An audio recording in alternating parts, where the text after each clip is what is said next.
Mister Usman मांगर साहब हमारे साथ मौजूद हैं। इस इंटरव्यू का पार्ट 1 जो कि वो था अदालती मैटर्स पे, हम बात करते हैं अब लब्बैक की इंटरनल पॉलिटिक्स के हवाले से।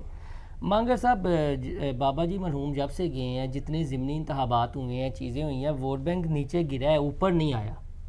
और ये जो सड़कों वाली सियासत है कि सड़कें ब्लॉक कर दो, नहीं आने देना, ये नहीं करना, वो नहीं करना, ये पॉलिसी बदल चुकी है या कंटिन्यूस रहनी है कि ये रखनी है आप लोगों ने? सर, बाबा जी के बाद जितने हमारे बाई इलेक्शंस हुए हैं, उन बाई इलेक्शंस में अभी आप उनके बारे में भी स्टोरीज सुन रहे होंगे कि वो इलेक्शन मैनेज बाय होम थे। लेकिन मैं ग्राउंड रियलिटी आपको बता दूं, जैसे शरकपुर शरीफ में इलेक्शन हुआ, शरकपुर शरीफ में बाबा जी जब हयात थे तो हमने 17,900 वोट लिए थे उस सीट पे। और जब उसी सीट पे दोबारा इलेक्शन हुआ, तो यानी कि बाई इलेक्शन हुआ अभी, जब पीटीआई का कैंडिडेट, लेकिन उस सीट से पीटीआई का कैंडिडेट भी हार गया था, पीएमएलएन का कैंडिडेट जीता, तो हमने 18,700 वोट सिक्योर किया। तो वोट बैंक जो है वो इंटैक्ट है। उसके बाद फिर बहुत सारे ऐसे इवेंट्स हुए हैं, जैसे महंगाई के ऊपर लॉन्ग मार्च हुआ है, फिर ये फ़लस्तीन वाला मामला हुआ है, 2-4 जमातें थी पाकिस्तान में जो सारे इसके ऊपर एजिटेट कर रही थी, और तहरीक लबाइक पाकिस्तान फ्रंट लाइन से इसको लीड कर रही थी। तो उसके बाद सर फिर बहुत सारा ये जो IMF का डेवलपमेंट हुई, ये सारा फंड्स आए, और उसके बाद उसके रिजल्टेंटली टू दैट ये सारी इन्फ्लेशन वेव एक आई, महंगाई हुई। उसके बाद सर लोगों का ऑल टुगेदर जो थिंकिंग पर्सपेक्टिव था जो वो चेंज हो गया, और उसने that helps us a lot. लेकिन ग्राउंड पे हमें वो चीज़ें नज़र नहीं आती। एज अ मीडिया पर्सन मैं बात करूँ, ना कोई मीडिया कमेटी, ना कोई मंशूर कमेटी, ये इसी तरह बस आपने जलसे करने हैं, जाने हैं, तकरीरें करनी है, और बाद में बस अल्लाह ला खैर सल्ला। ये मैं चूँकि no problem, I am always open to take any sort of question, वो जितना भी हार्श हो, जैसा भी हो, जितना भी हार्श हो, आई एम ऑलवेज ओपन। मैं बताता हूँ सर आपको, बेसिकली सर जैसे एक इंसान की ज़िंदगी होती है, आप कोई इदारा बना लें तो with the passage of time वो इदारा डेवलप करता जाता है, उसमें नॉर्म्स, उसमें रूल्स रेगुलेशन ऐड होते जाते हैं, और with the passage of time वो प्रॉपरली एक इंस्टीट्यूट बन जाता है। Same is the case with the life of the political parties बनती हैं, वो कुछ एक्सपेरिमेंट्स करती हैं, कुछ एक्सपीरियंसेस करती हैं, कुछ एक्सपीरियंसेस के जो रिजल्ट्स होते हैं वो डिज़ायर्ड रिजल्ट्स आते हैं, कुछ के रिजल्ट्स जो आते हैं वो बड़े आपकी एक्सपेक्टेशन से हट के आते हैं। तो रिजल्टेंटली टू दोज रिजल्ट्स फिर पार्टीज़ अपनी पॉलिसी को जो है दोबारा रिफ़ाइन करती हैं, दोबारा मुरतब करती हैं। तो सर अभी बेसिकली हमारी पार्टी वजूद में आ रही है 16 में। 16 के बाद हमने 17 में लॉन्ग मार्च देख लिया, धरना आ गया, फिर क्रैकडाउन आ गया, पार्टी कलदम हो गई, फिर जनाब कलदम हो गई, फिर क्रैकडाउन आ गया, फिर तीसरी दफ़ा क्रैकडाउन आ गया, कलदम नहीं हुई लेकिन क्रैकडाउन आ गया। तो सर किसी तरीके से भी हमें जो बतौर जमात हम काम नहीं कर सके, हम अपनी तंजीम साजी नहीं कर सके। So this is the first time जब अब अमन सुकून से काम करने का कोई थोड़ा सा वक्त मिला है, कोई साल 2 साल हमें मिले हैं, 1.5 साल मिला है, तो इसमें बहुत सारी चीज़ें बेहतर हो गई हैं, और बहुत सारी बेहतरी की गुंजाइश भी है। जैसे मैं हर एक फोरम पे कहता हूँ कि हमें पॉलिटिशियंस को भी साथ लेना चाहिए, हमें वकला को भी साथ लेना चाहिए, हमें प्रोफेसर्स को भी लेना चाहिए, हमें साइंटिस्ट को भी लेना चाहिए। आपकी मजलिस शूरा में भी नहीं हैं या चीज़ें हैं? बहुत जल्द होंगे सर इंशाल्लाह। इसमें ऐसा नहीं है कि कोई सब इलेक्शन के बाद भी हो सकता है। हमारी जो अल्टीमेट स्टेज है वो सिर्फ एक इलेक्शन नहीं है, वो तो निज़ाम मुस्तफ़ा का निफाज है ना जी मुल्क में। तो ये आफ्टर इलेक्शन भी हो सकता है, और ऐसा नहीं है कि मजलिस शूरा हमारी ये शूरा बन गई है तो उसको अंदर से कुंडी लग गई है। With the passage of time उसमें भी इम्प्रूवमेंट हो सकती है। वो शूरा खुद ही फैसला करके अपनी जगह और लोगों को भी ला सकते हैं, या और लोगों को भी ऐड कर सकते हैं। मरूसियत है? नहीं सर, ऐसा नहीं है। तो पीएमएलएन में क्या है, उसको कौन लीड कर रही है ही गलत ना, तो छोड़ दें, यानी एक पोर्ट्रेट जो करना है। बाकी सारी पार्टीज में भी सर ऐसा था, लेकिन जब इसमें बाबा जी के विसाल के बाद साद रिजवी साहब ने अपने आप को पेश नहीं किया बतौर कैंडिडेट अमीर तरीके लबैक पाकिस्तान और वो उस वक्त आई गेस वो शूरा के रुकन भी नहीं थे। इट वॉज शूरा जिनका इजलास हुआ, और उन्होंने कहा कि लेकिन तासुर तो ये है ना, शूरा डोरियां हटाती है, वो अपने से कोई फैसला नहीं करती। नहीं सर, अब देखें, बिल्कुल शूरा को बहुत ज़्यादा इंपॉर्टेंस देते हैं साद रिजवी साहब, और ये तो एक मुनासिब चीज़ है कि बजाय इसके कि किसी जमात में कोई फ़र्द वाहिद फ़ैसले करे, बहुत सारे लोग मिल के और अपनी डिस्कशन करके फ़ैसले करें। हाँ, इसमें जो आपने पहले बात की है कि इसमें मज़ीद दुनियादार लोग, वकील, रिटायर्ड जजेस, ब्यूरोक्रेट्स, पॉलिटिशियंस, साइंटिस्ट, प्रोफेसर्स, यानी कि हर शोबा ज़िंदगी से लोगों को इसमें ऐड किया जा सकता है, और इस जमात को as a true representative of message पेश किया जा सकता है सर। यानी वो जो दुनियादार हैं वो भी तो इंसान दोस्त हो सकते हैं? जी बिल्कुल हो सकते हैं जी, बिल्कुल होते हैं जी। अच्छा ये बताएं, आप काफ़ी क्लोज रहे हैं, हाफिज साहब जो अमीर लब्बैक हैं वो भी तारीफ़ पसंद है जिस तरह दीगर जमातों के कायदीन होते हैं कि बस इर्द गिर्द जरा बल्ले बल्ले होंदी रहे तो जरा बल्ले बल्ले ना करे? बड़ा मुश्किल क्वेश्चन है लेकिन इसका आंसर ज़रूरी है, लेकिन इसका आंसर इज़ नो।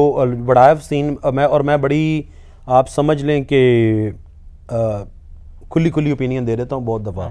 और अभी चंद दिन पहले मुझे एक शिकायत थी अपने अमीर मोहतरम से। मैं तो एक अदना सा कारकुन हूँ जमात का, आजकल तो मेरे पास ओहदा भी नहीं है, तो मैंने तो वो जलसे में भी शिकायत कर दी थी और उन्होंने उसका माइंड नहीं किया और उन्होंने लाइक बोला कि इसमें रिफॉर्म्स आएंगी और अच्छी चीज़ें आपको नज़र आएंगी। तो कम से कम हम सख्त बात कहने वाले लोग हैं, क्योंकि सख्त बात वही कहता है जो बाबा जी के मिशन को समझता है और बाबा जी की मेहनत को समझता है। उन्होंने व्हील चेयर पर बैठ के सर और ज़मीन पे बैठ के जेलें काटी हैं, हमने तो अभी कुछ किए ही नहीं है जमात के लिए, कोई कुर्बानी दी नहीं है। तो साथ साहब जो मैं कहूँगा बड़ी एक प्रॉमिसिंग सॉर्ट ऑफ पर्सनैलिटी हैं। साथ साहब की जो यादाश्त है वो पाकिस्तान में शायद किसी से भी ज़्यादा तेज़ है। साथ साहब की जो लीडरशिप क्वालिटीज़ हैं वो beyond any shadow of doubt बहुत ज़्यादा बेहतर हैं बाकी लीडर्स से, जो उनकी एज के इस वक्त लीडर्स हैं या जो एक्सपायर्ड लीडर्स हैं इस वक्त, जिनको मैं रिटायर्ड कहना चाहिए, उनसे बहुत ज़्यादा बेटर है। कैसे हटाएंगे?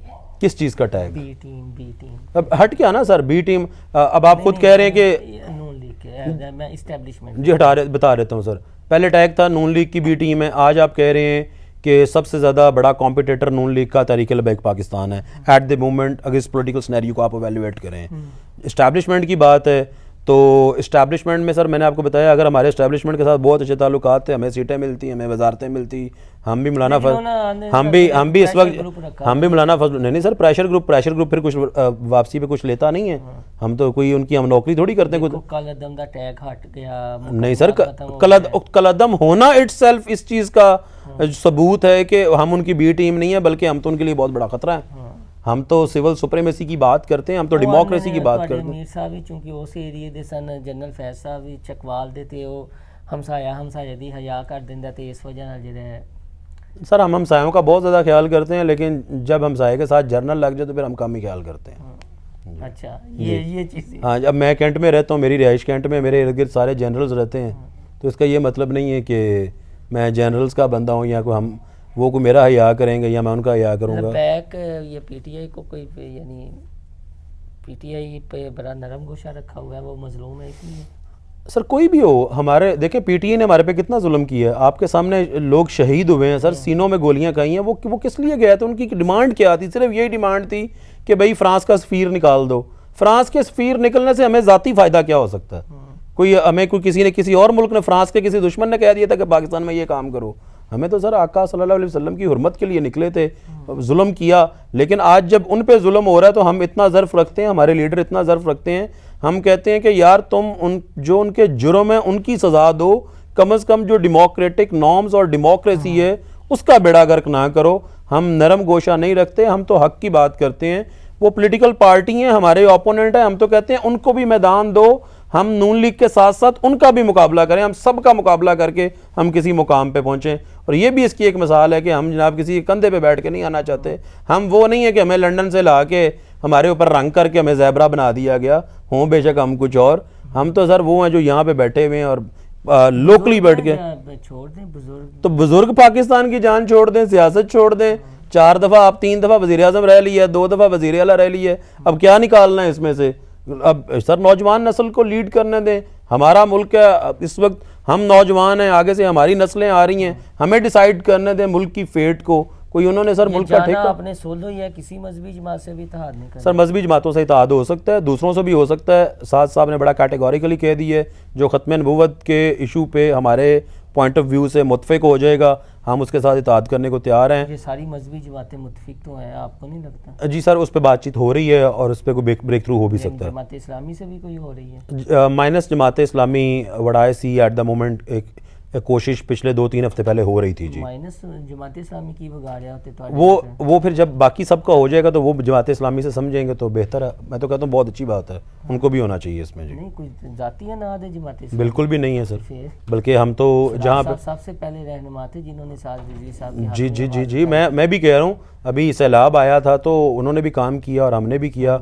हमने अपने काम से ज़्यादा उनके काम की भी तारीफ़ की, क्योंकि वो कर रहे थे, अब आज भी कर रहे हैं, हम भी कर रहे हैं, कोई इख्तलाफ नहीं है। अगर पीपल्स पार्टी ये वो पार्लियामेंट में मिल जाते हैं, पीडीएम बन सकती है, तो आप इलेक्शन से पहले क्यों नहीं मजहबी सारी जमातें इकट्ठी हो जाती? बाद में मसल की जो हैं चीज़ें वो होती रहेंगी, चलती रहेंगी। होना चाहिए सर, मैं तो खुद इस चीज़ का कायल हूँ। क्यों नहीं अमीर साहब को कायल कर पाते? नहीं, हम तो मशवरा कारकुन मशवरा दे सकते हैं, देते हैं जी बिल्कुल। फिर ये जो बात है ना, ये चलेगी, कारकुन मशवरा देंगे, कारकुन इस बात पे लब्बैक भी कहेंगे, जी, होना चाहिए बिल्कुल। लेकिन कारकुनान की आवाज़ सुनता कौन है? फिर आप कहते हैं ये शूरा ने फैसले करने हैं, शूरा के फैसलों को अमीर साहब ने मानना है, तो बात तो फिर वहीं आ गई। नहीं सर, शूरा पब्लिक प्रेशर भी तो एक चीज़ होती है, पब्लिक सेंटिमेंट्स भी तो अटैच्ड होते हैं। शूरा को पता होता है कि हमारा कारकुन इस वक्त क्या चाहता है, तो वो उसको मॉनिटर कर रहे होते हैं, वो उसको देख रहे होते हैं। मुहिम चल सकती है जी जी। शूरा के जो शूरा चेंज करने के लिए सुन लो जी, जो शूरा के लोग हैं, शूरा के लोग भी तो पब्लिक में से जाके शूरा के मेंबर बने हैं, कि ऊपर से आके सीधा शूरा में बैठ गए थे, अवाम में से जो शूरा के मेंबर बने हैं। इसके ऊपर सर डिबेट हो सकती है, पार्टी के इसके ऊपर कंसल्टेशन हो सकती है, करना चाहिए, इलेक्टरल अलायंस करना चाहिए, अपने बाजू हमेशा मजबूत करने चाहिए। अगर कोई हमारे पॉइंट ऑफ व्यू पे आके हमारे साथ करता है तो good enough, we are always open. अगर नहीं करता तो सोलो फ्लाइट भी इंशाल्लाह लेंगे और अच्छी लेंगे। लास्ट में सवाल, बार बार लपैप पे सवाल उठता है, ये इशू आने वाले दिनों में उठना है, मैं पहले आपको कह रहा हूँ, यानी बात चल रही है, चीज़ें चल रही हैं कई हलकों में, सहाफ़ती हलकों में, दीगर के पोस्टमार्टम क्यों नहीं करवाया गया? किसका? बाबा जी का। सर पोस्टमार्टम तो तब करवाते हैं कि जब आप कोई कैजुअलिटी हो जाए, कोई एक्सीडेंट हो जाए, कोई खुदा न खास्ता अटैक हो जाए, या बहुत सारी कोई इस तरह की कोई चीज़ हो जाए, वो तो एक नेचुरल डेथ थी सर। और उस नेचुरल डेथ के ऊपर तो पोस्टमार्टम, अब देखें जो जितनी लोगों के घरों में फौतगियाँ होती हैं, उस फौतगी पे वो जो मैयत होती है उसका पोस्टमार्टम तो नहीं करवाते। तो बहरहाल बरकरार नहीं सर, वो लोग तो जितनी मर्जी कहते रहें। बाबा जी जब हयात थे लोग कहते थे बाबा बड़ा सख्त है, बाबा चला गया, लोगों ने कहा बाबा ठीक है, बाबे का पुत्र नहीं ठीक, ये कंट्रोवर्सी बना ली। अब बाबे के पुत्र ने जनाब दिन में तारे दिखा दिए सारी जमातों को, तो अब जनाब उसके बारे में भी कंट्रोवर्सीज आएंगी, वो और आएंगी। सर मैयत का पोस्टमार्टम तो होता ही नहीं, हर घर में फौतगी होती है, कौन पोस्टमार्टम करवाता है? अल्लाह की रज़ा थी, अल्लाह ने उनकी इतनी लिखी भी थी, और अल्लाह ने जो उनसे काम लेना था वो ले लिया। और जब वो इस दुनिया में आए तो तब शायद किसी को नहीं पता होगा, लेकिन जब वो इस दुनिया से गए तो पूरी दुनिया को पता चला कि इस दुनिया से कोई गया है। तो सर उस पर मैं नहीं समझता कि उस पर पोस्टमार्टम की ज़रूरत थी, या कोई हमें ऐसा कोई शक था, या कोई आज शक है। अल्लाह की रज़ा थी, अल्लाह ने इतनी ज़िंदगी दी थी, और वो बड़ी खूबसूरत ज़िंदगी गुजार के गए, और बहुत सारे लोगों को जो है मशले राह दिखा के गए सर। ये तो है जी सर। तो बहुत शुक्रिया आपका, फिर भी आपसे हम टाइम लेते रहेंगे। मशहूर के हवाले से भी बात हुई है, और इंटरव्यू का पार्ट 1 तो आप देख चुके हैं, दूसरा पार्ट भी अगर आपको पसंद आए तो हमारा चैनल लाजमी लाइक और सब्सक्राइब कर लीजिएगा, और अपना फीडबैक दीजिएगा, बजाय नीचे रवायती अंदाज। नहीं जी नहीं, आप देखें नीचे, आप इंशाल्लाह ताजदार ख़त्म नबुव्वत के नारे लगेंगे और लबैक या रसूलुल्लाह के नारे लगेंगे नीचे जनाब कमेंट्स में सर।